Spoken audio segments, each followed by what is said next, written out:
जनता के साथ नाइंसाफी करने वाले जजों में अगर किसी का नाम शामिल होगा तो वो है पूर्व सीजीआई योयो ललित। पूर्व सीजीआई योयो ललित अपने जल्दीबाजी के केस के चलते ऐसी ऐसी फाइलों को बंद कर गए जिसके ऊपर सवाल खड़े हुए।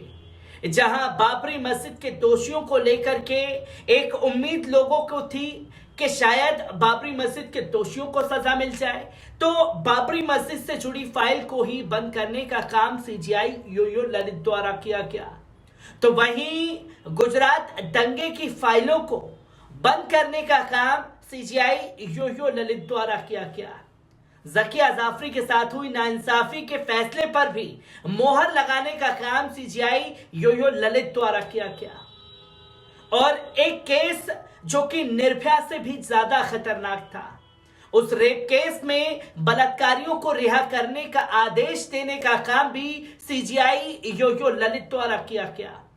और जहां देश में कॉलेजियम के मामले पर सुप्रीम कोर्ट वर्सेस केंद्र सरकार हो रखा है, तो यहां सीजीआई योयो ललित अपने साथी जजों के साथ की बजाय केंद्र की तारीफों के पुल बांधते हुए दिखाई दिए हैं।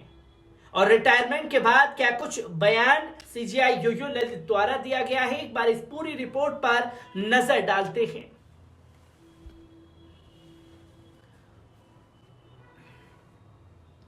2012 के दिल्ली के छावला रेप और हत्याकांड मामले में सुप्रीम कोर्ट ने दोषियों को बरी कर दिया है।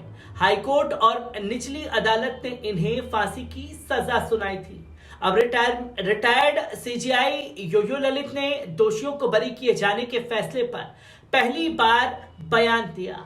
जस्टिस ललित ने कहा कि तीनों को एविडेंस के आधार पर मौत की सजा दी गई थी, लेकिन दोषियों का अपराध साबित करने के लिए पेश किए गए सबूत ही काफी नहीं थे।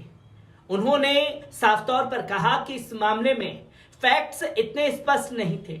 अगर मजबूत नहीं है तो दोषी को मौत की सजा देना जैसा ट्रायल कोर्ट और हाई कोर्ट ने किया है, तो फिर मामला सुप्रीम कोर्ट में आना ही क्यों चाहिए था।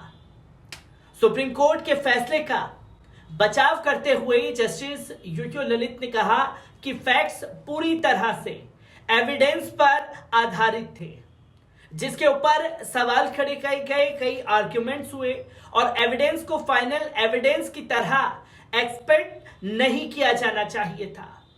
पूर्व सीजीआई ने कहा कि वास्तव में ऐसा कुछ नहीं था जो मामले को निर्णायक मोड़ पर पहुंचा सके।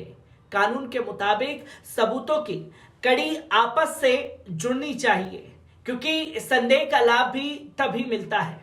तो वहीं 7 अप्रैल को सुप्रीम कोर्ट में सुनवाई के दौरान जजों ने कहा था कि भावनाओं को देखकर सजा नहीं दी जा सकती है। सजा तर्क और सबूत के आधार पर ही दी जा सकती है। हम आपकी भावनाओं को समझ रहे हैं, लेकिन भावनाओं को देखकर कोर्ट में फैसला नहीं होता है। मामले पर अप्रैल 2002 में सुनवाई के दौरान पुलिस की ओर से एसीजी ऐश्वर्या भाटी ने कोर्ट में अपनी दलील पेश की थी कि दोषियों ने ऐसा वहशियाना अपराध किया है जिसके चलते उन्हें रियायत नहीं दी जा सकती। सुप्रीम कोर्ट ने 3 दोषियों रवि कुमार, राहुल और विनोद को सबूतों के अभाव में बरी कर दिया था। सुप्रीम कोर्ट ने छावला गैंगरेप के दोषियों को बरी किया। 2012 में दिल्ली के छावला में हुए गैंगरेप केस में सुप्रीम कोर्ट ने सोमवार को चौंकाने वाला फैसला भी दिया। सुप्रीम कोर्ट ने गैंगरेप के 3 दोषियों को बरी कर दिया, जबकि हाई कोर्ट और निचली अदालत ने इन्हें फांसी की सजा सुनाई थी।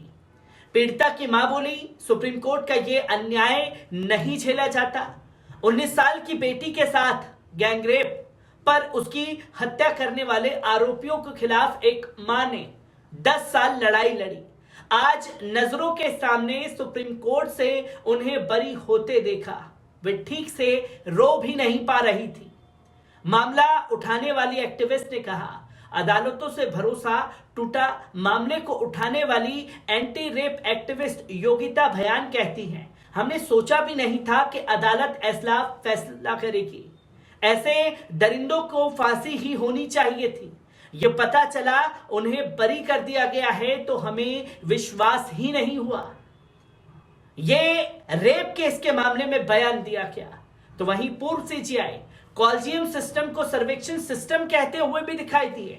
भारत के पूर्व मुख्य न्यायाधीश यो ललित ने रविवार को कहा कि न्यायपालिका की स्वतंत्रता और कानून के शासन के लिए कॉलेजियम प्रणाली पर डिपेंड रहना चाहिए।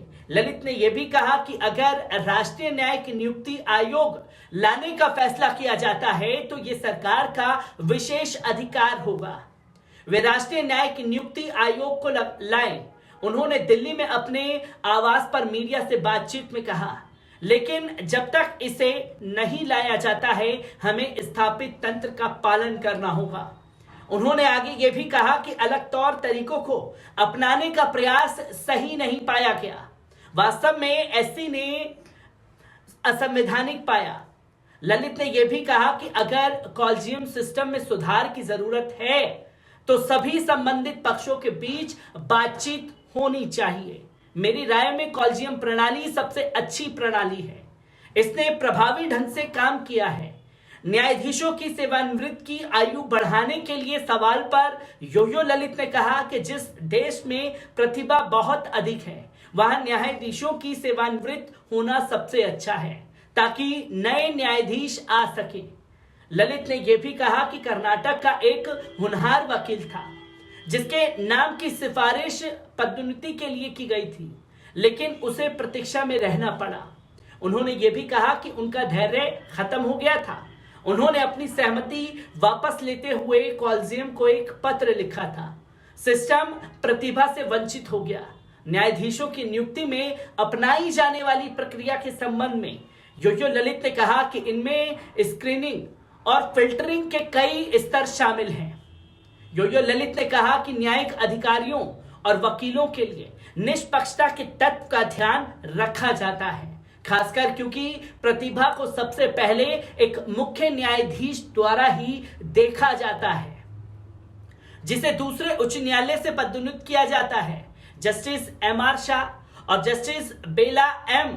द्विवेदी की पीठ के समक्ष पिछले महीने शनिवार को जीएन साईबाबा मामले में सुप्रीम कोर्ट के समक्ष अपील सूचीबद्ध करने के संबंध में पूर्व सीजीआई ने कहा कि जस्टिस डी.वाई. चंद्रचूड़ जो अब सीजीआई हैं, justice Bhushan Ramakrishna Gavai, justice Ajay Rastogi, justice S. Ravindra Bhat और जस्टिस सूर्यकांत ने कहा कि अपील पर फैसला सुनने के लिए कहने पर उनकी अन्य प्रतिबद्धताएं हैं। ललित ने कहा कि मैंने कभी भी जस्टिस एम.आर. शाह और जस्टिस बेला द्विवेदी के मामले में प्रकृति और पक्षकार कौन थे ये नहीं बताया। सीजीआई के रूप में अपने छोटे कार्यकाल के दौरान उनके द्वारा लाए गए परिवर्तनों पर टिप्पणी करते हुए ललित ने कहा कि कई मामले जो लंबे समय से सुनवाई के लिए इंतजार कर रहे थे आखिर इन्हें ले लिया गया। मुझे लगता है कि इन परिवर्तनों के कारण सभी को लाभ हुआ होगा। ललित ने यह भी कहा कि वे सोशल मीडिया पर नहीं हैं और ऑनलाइन प्लेटफॉर्म पर की गई टिप्पणियां उन्हें व्यक्तिगत रूप से परेशान नहीं करती हैं। उन्होंने कहा कि हालांकि मुझे लगता है कि टिप्पणी करते समय सावधानी और संयम होनी चाहिए, यह सीमित होना चाहिए। आप फैसले की आलोचना कर सकते हैं लेकिन न्यायाधीशों की आलोचना नहीं कर सकते। सुप्रीम कोर्ट द्वारा मामले की लाइव स्ट्रीमिंग पर यो ललित ने कहा कि आप खुद को हर किसी के द्वारा देखा और सुना रहे हैं। हमें उन टिप्पणियों का स्वागत करना चाहिए जो संस्थान के लिए अच्छे हों। ललित ने देश की अदालतों पर खासकर सुप्रीम कोर्ट में लंबित मामलों की विशाल संख्या को कम करने पर जोर दिया। उन्होंने कहा कि आपको उन मामलों का निपटान करना चाहिए जो मौलिक मामले हैं और ये संविधान पीठ के मामले हैं। इन्हें सर्वोच्च प्राथमिकता दी जाती है क्योंकि वे विशेष मुद्दे को शांत करता है। उन्होंने कहा कि सुप्रीम कोर्ट विभिन्न न्यायाधिकरणों की सामान्य अपीलों से काफी बोझिल है। यो ललित ने कहा कि इस तरह से सुप्रीम कोर्ट को काम नहीं करना चाहिए। इन अपीलीय मामलों में सुप्रीम कोर्ट के अधिकार क्षेत्र के बड़े पैमाने पर वृद्धि हुई है। इस अपील का अधिकार बनाने के बजाय इसे अनुच्छेद 136 के तहत रखें, यह मेरा सुझाव है। जहां रिटायरमेंट के बाद बोलते हुए तमाम चीजों पर सीजीआई योयो ललित नजर आए हैं, तो वहीं अपने फैसलों से देश को चौंकाने के लिए भी जब सवाल पूछा गया तो तमाम सवालों का जवाब देने से बचते हुए सीजीआई योयो ललित नजर आए। मैं ऐसी ही खबरों से आपको रूबरू कराता रहूंगा। दीजिए इजाजत, शुक्रिया।